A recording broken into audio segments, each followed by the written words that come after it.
इस्लाम वलीक नाजरे में हूँ।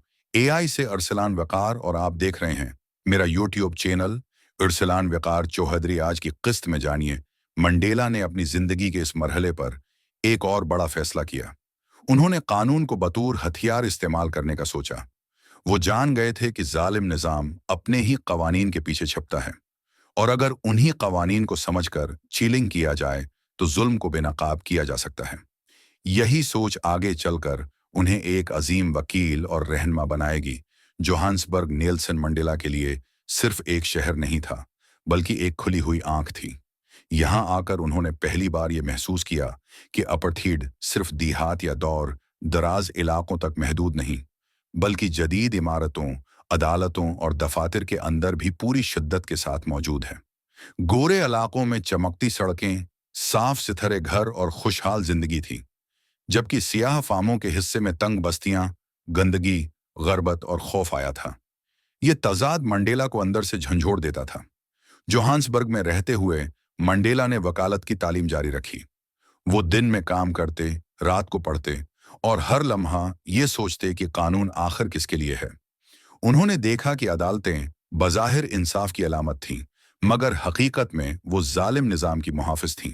कानून वही था, मगर उसकी तशरीह सिर्फ गोरों के हक में होती थी। यही एहसास मंडेला को इस नतीजे तक ले आया कि अगर कानून जुल्म का हिस्सा बन जाए तो उसे चैलेंज करना अखलाकी फ़र्ज बन जाता है। इसी शहर में मंडेला की वाबस्तगी अफ्रीकन नेशनल कांग्रेस के साथ मजबूत होती चली गई। वो अब सिर्फ एक रुकन नहीं रहे थे, बल्कि एक सरगर्म कारकन बन चुके थे। उन्होंने जलसों में शिरकत शुरू की, लोगों से बात की, उनके दुख सुने और पहली बार अवामी सतह पर यह समझा कि अपार्थाइड सिर्फ सियासी मसला नहीं, बल्कि इंसानी वकार का सवाल है।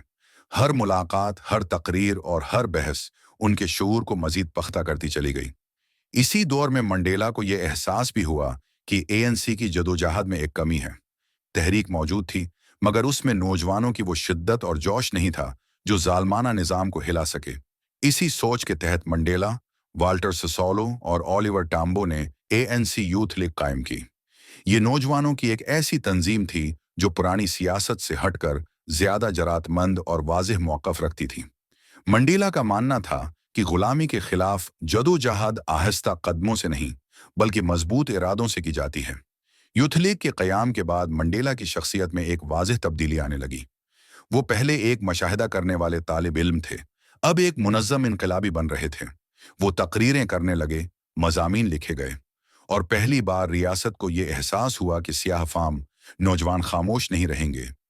मंडेला के अल्फाज में एक वकार था, मगर इस वकार के पीछे सख्त इज़्म छिपा हुआ था।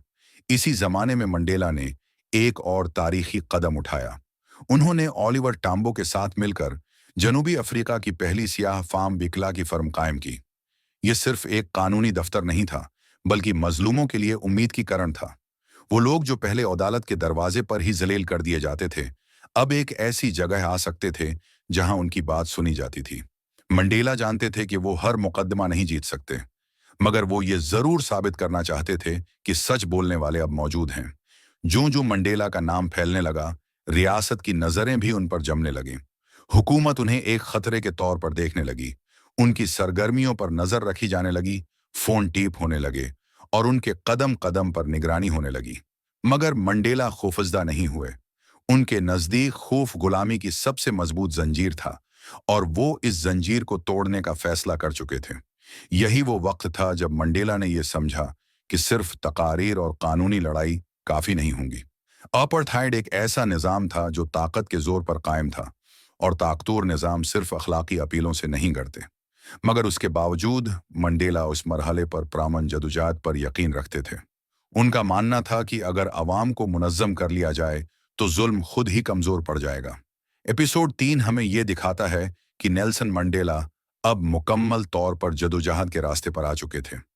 वो अब सिर्फ सवाल नहीं कर रहे थे, बल्कि जवाब देने लगे थे। वो जवाब जो एहतिजाज, तंजीम और कुर्बानी से मिलता है। ये वो मरहला था जहां उनकी जिंदगी जाती नहीं रही थी, बल्कि पूरी कौम की इमानत बन चुकी थी। मगर ये जदोजहद अभी अपने आगाज में थी। हुकूमत की सख्ती बढ़ने वाली थी, कवानीन मजीद जालमाना होने वाले थे, और मंडेला के लिए आजमाइशों का असल सिलसिला अभी शुरू नहीं हुआ था।